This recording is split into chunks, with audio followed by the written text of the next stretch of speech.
بسم اللہ الرحمن الرحیم۔ السلام علیکم اسٹوڈنٹس، آج ہم موضوعاتی مطالعے میں سے سبق قرآن مجید کے کثیر الانتخابی سوالات دیکھیں گے۔ اس سے پہلے میں نے سورہ انفال کے MCQs اپلوڈ کیے تھے، امید ہے کہ آپ نے اس سے بھی ضرور فائدہ اٹھایا ہوگا۔ آج قرآن مجید کا سبق پڑھیں گے۔ سب سے پہلی ہے قرآن کی سب سے بڑی سورت ڈیش ہے اور سب سے چھوٹی سورت ڈیش ہے۔ اس کا جواب ہے البقرہ اور کوثر۔ سب سے بڑی سورت البقرہ ہے اور چھوٹی سورت کوثر ہے۔ قرآن کے سب سے پہلی جو سورت ہے وہ سورہ فاتحہ اور آخری سورت سورہ ناس ہے۔ قرآن کی سب سے بڑی آیت آیت الکرسی ہے۔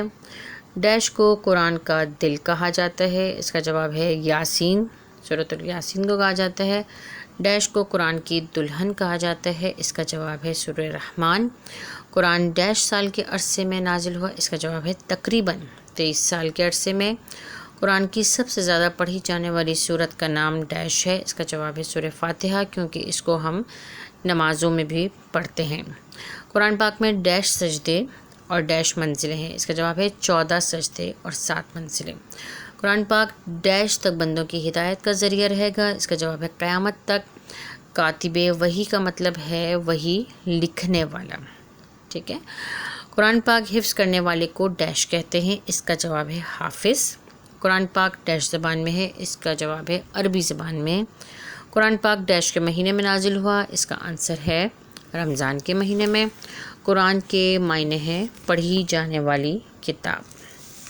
نیکسٹ ہے قرآن مجید تمام سابقہ آسمانی کتابوں کی ڈیش کرتا ہے۔ اس کا جواب ہے تصدیق کرتا ہے۔ قرآن کی سورہ ڈیش میں قرآن کو مہیمن کہا گیا ہے، تو سورہ مائدہ میں قرآن کو مہیمنہ کہا گیا ہے، ٹھیک ہے۔ قرآن کی حفاظت کا ذمہ ڈیش نے لے رکھا ہے۔ اس کا جواب ہے اللہ تعالیٰ نے۔ ڈیش کو جامع القرآن کہا جاتا ہے۔ اس کا آنسر ہے حضرت عثمان غنی رضی اللہ تعالیٰ عنہ کو، کیونکہ حضرت عثمان غنی رضی اللہ تعالیٰ عنہ نے تلفظ کے اختلاف کو ختم کیا تھا، یعنی کہ زیر زبر پیش جو ہے وہ لگوائے تھے۔ قرآن کی تعلیمات میں کسی ڈیش کا گزر نہیں ہے شک کا۔ تم میں سے ڈیش وہ ہے جس نے قرآن سیکھا اور سکھایا بہتر۔ خیرکم من تعلم القرآن وعلمہ۔ اس کا ترجمہ بھی یہی ہے کہ تم میں سے بہتر وہ ہے جس نے قرآن سیکھا اور دوسروں کو سکھایا۔ قرآن کے ایک حرف کی تلاوت پر ڈیش نیکیاں ملتی ہیں۔ اس کا جواب ہے 10 نیکیاں۔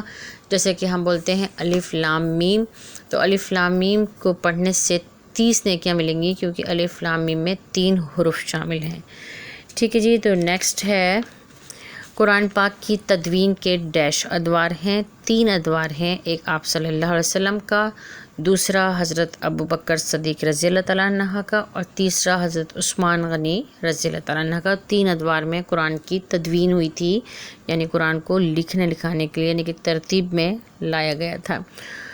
قرآن کی تعلیمات سے منہ پھیرنے والے ڈیش ہوتے ہیں۔ یہ حضرت محمد صلی اللہ علیہ وسلم کا ارشاد ہے کہ قرآن کی تعلیمات کی وجہ سے اللہ تعالیٰ نے بہت سے لوگوں کو سرخ رو کیا ہے، اور اس سے منہ پھیرنے کی وجہ سے بہت سے لوگ ڈیش ہوتے ہیں، تو اس کا جواب ہے ذلیل اور خوار ہوتے ہیں۔ قرآن مجید میں جو کچھ ہے وہ ڈیش اور ڈیش کی بنیاد پر ہے۔ اس کا جواب ہے یقینی علم اور حقیقت کی بنیاد پر، ٹھیک ہے۔ اس میں کوئی شک نہیں ہے، تو جو بھی شک کا اپوزٹ کیا ہوتا ہے یقین، تو جو کچھ بھی ہے وہ یقین ہے۔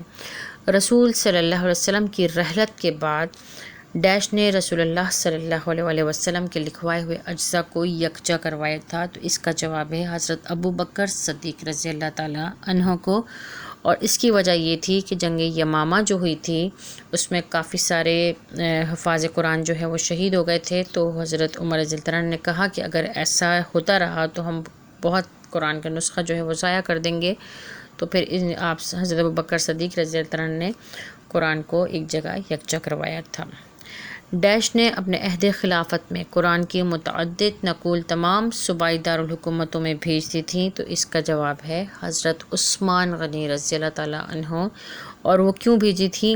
کیونکہ جیسے میں نے آپ کو پیچھے بتایا ہے کہ حضرت عثمان غنی نے اعراب لگوائے تھے، زیر زبر پیش لگوائے تھے، تو انہوں نے کیا کہا تھا کہ تلفظ کا جو اختلاف تھا اس کو ختم کرنا تھا، تو انہوں نے پھر ہر صوبائی جو دارالحکومت تھے وہاں پر ایک ایک نسخہ بھیج دیا تھا، تاکہ اسی کو اب مانا جائے اور اسی کو پڑھا جائے۔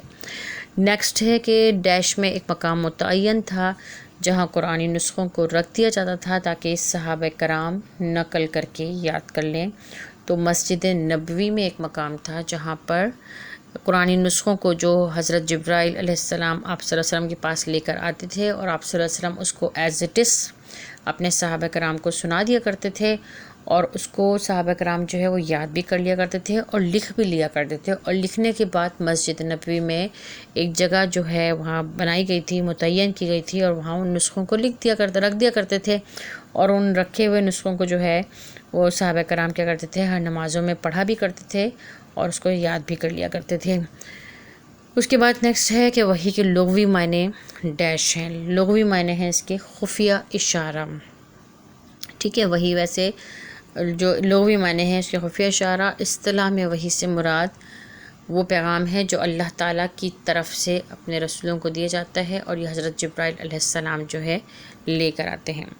پہلی وحی سورۃ ڈیش کی ابتدائی آیات ہیں، تو پہلی وحی سورۃ العلق کی ابتدائی 5 آیات ہیں جو کہ اقرا سے سٹارٹ ہوتا ہے، اقرا بسم ربک الذی خلق۔ لاسٹ ہے کہ پہلی وحی کے نزول کے وقت آپ صلی اللہ علیہ وسلم ڈیش میں تھے، تو آپ صلی اللہ علیہ وسلم غار حرا میں تھے، کیونکہ آپ صلی اللہ علیہ وسلم کو جب نبوت ملی تھی تو آپ صلی اللہ علیہ وسلم زیادہ تر وقت جو ہے وہ غار حرا میں عبادت میں گزارا کرتے تھے۔ تو جناب اسی کے ساتھ ہی ہمارا لیکچر ختم ہوتا ہے۔ اگلے لیکچر تک کے لیے اپنی ٹیچر مس نائمہ کو اجازت دیجیے۔ میری دعا ہے کہ اللہ تعالیٰ آپ سب کو بہت ساری کامیابیوں سے ہمکنار کرے، آمین۔ Wish you best of luck for your exams. اگلے لیکچر تک کے لیے اللہ حافظ۔